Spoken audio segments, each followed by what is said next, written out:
Drama serial सियानी में आज की एपिसोड में किरण की कोशिशों के बाद बड़ी मुश्किल से ज़रबाब शादी के लिए मान जाता है और आयशा के घर रिश्ते का पैगाम पहुंचा दिया जाता है और आखिरकार ज़रबाब की शादी हो जाती है और आयशा ज़रबाब की दुल्हन बन के ज़रबाब के घर आ जाती है। जब घर के बाहर सारी सजावट हुई होती है, आयशा बहुत ही खूबसूरत लग रही होती है और ज़रबाब और सारे घर वाले बड़ा खुश होते हैं। वो आयशा को ब्याह के अपने घर लेकर आ रहे होते हैं तो वहाँ किरण भी आ जाती है। किरण कहती है, सोचती है कि मैं सब घर वालों से माफ़ी मांग लेती हूँ कि मुझे एक चांस दे दें, मैं ज़िंदगी में कभी कोई गलती नहीं करूँगी। लेकिन जब वो घर में आती है तो देखती है कि ज़रबाब दूल्हा बना होता है और उसकी दुल्हन भी होती है और वो घर के अंदर दाखिल हो रहे होते हैं। उजाला किरण ये देखती है तो बहुत रोती है, उसकी आंखों में बड़े आंसू आ जाते हैं और वो सारे घर के अंदर चल जाते हैं। तो उजाला कहती है कि अम्मी आप दुल्हन को लेके कमरे में पहुँचाएँ, मेरा मोबाइल गाड़ी में रह गया, मैं अपना मोबाइल लेकर आती हूँ।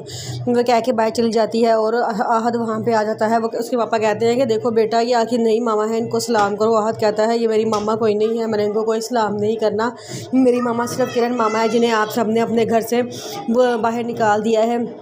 जिस पर उसकी फ़ायज़ा कहती है कि आहद ऐसे नहीं कहते, बुरी बात है, ऐसे नहीं कहते, चलो निकलो आप यहाँ से, अपने कमरे में जाओ, सारे बच्चे अपने कमरे में चले जाओ, हम आपके पास आपको बाद में बुलाएंगे। बच्चे सारे कमरे चले जाते हैं और उसके साथ आयशा को कमरे में पहुँचा देती हैं। जब उजाला गाड़ी में से अपना मोबाइल लेने के लिए बाहर आती है तो उससे ऐसा लगता है कोई बाहर खड़ा हुआ है। वो बाहर जाती है, देखती है कि वहाँ पे किरण खड़ी होती है। वो कहती है किरण तुम यहाँ। किरण कहती है कि किरण जब उजाला को देखती है तो उसकी आंखों में आंसू होते हैं। किरण कहती है कि देखो कैसा वक्त आया है कि तुम घर के अंदर खड़ी हो और मैं घर के बाहर खड़ी हूँ। उजाला कहती है कि इसी को नसीब का खेल कहते हैं। किरण कहती है नहीं, नसीब का खेल नहीं कहते, मैंने जो गलत काम किए थे मुझे उनकी सज़ा मिली है और उनकी सज़ा भी सूरत मिली है कि मैं घर के बाहर खो गई हूँ और तुम घर के अंदर आ गई हो। फिर किरण को वो बातें याद आती हैं जो उसने उजाला को लगाई थी कि तुम जो उजाला को कहा था कि तुम जान के ज़ुएब के पास जाती हो, उससे मिलने की कोशिश करती हो ताकि तुम शादी होकर इस घर में आ जाओ। खबरदार, अपनी स्कीमें सारी ख़त्म कर दो, मैं तुम्हें इस घर में कभी नहीं आने दूंगी। उसको उसने उजाला की बड़ी बेइज्जती की थी, उसको अपनी सारी की हुई हर बेइज्जती याद आ रही होती है। फिर वो उजाला से कहती है कि तुम मेरे बच्चों का ध्यान रखना। उजाला कहती है कि हाँ ठीक है, मैं तुम्हारे बच्चों का ख्याल रखूँगी। लेकिन फिर उसके जहन में किरण के जहन में आता है कि जब वो अपनी मामा से बैठी बातें कर रही थी, उसकी मामा कह रही थी कि मैं किसी भी सूरत में उजाला को अपने बच्चे नहीं पकड़ाऊँगी, वो हर वक्त मेरे बच्चों पर नज़र रखे फिरती है। उसकी मामा कहती है कि हाँ वो हर वक्त तुम्हारे बच्चों पर नज़र रखती है, वो नज़र लगा देगी, उसको बच्चे बिल्कुल भी ना दिया करो। लेकिन किरण ने कहा था मामा उस दिन उसने टोटका चाया था ना, उससे मेरे बच्चों के पेट में दर्द बिल्कुल ठीक हो गई। उसकी मामा कहती हैं कि हाँ भाई, बच्चे को इस हालत में देखे हर कोई तुक्के लगा सकता है, उसने भी तुक्का लगाया था, कोई ऐसा तीर नहीं मार लिया था। तो बहरहाल मैं तुम्हें कह रही हूँ कि उजाला को बच्चों से दूर रखा करो।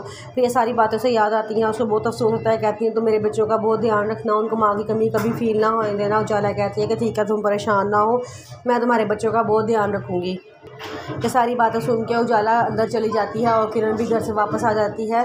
जब आयशा अपने कमरे में जाती है तो ज़रबाब से कहता है कि मुझे बड़ा दुख हुआ है, जिस तरह हमने तुमसे बात की है उसे तो इस तरह तुमसे बात नहीं करनी चाहिए थी, लेकिन अभी वो बच्चा है, थोड़ा सा गुस्सा है, जब उसका गुस्सा ठंडा हो जाएगा तब सारे मामला खुद ही ठीक हो जाएंगे। लेकिन आयशा कहती है कोई बात नहीं, मुझे उसकी बात का बुरा नहीं लगा, मैं ऐसी लड़की नहीं हूँ, मैं उसको माँ का प्यार दूँगी तो इंशाल्लाह वो अपनी प्यारी माँ को लाजमी भूल जाएगी। वो बच्चा है, बच्चे प्यार के होते हैं, जहाँ उन्हें प्यार मिलता है वहीं पर चले जाते हैं। ज़रबाब कहता है मुझे तुम्हारा पॉइंट ऑफ व्यू देख के अच्छा लगा है, मैं यहाँ तुम्हें लाया ही सिर्फ इस मकसद के लिए हूँ कि तुम मेरे बच्चों को संभालो, उनका ख्याल रखो।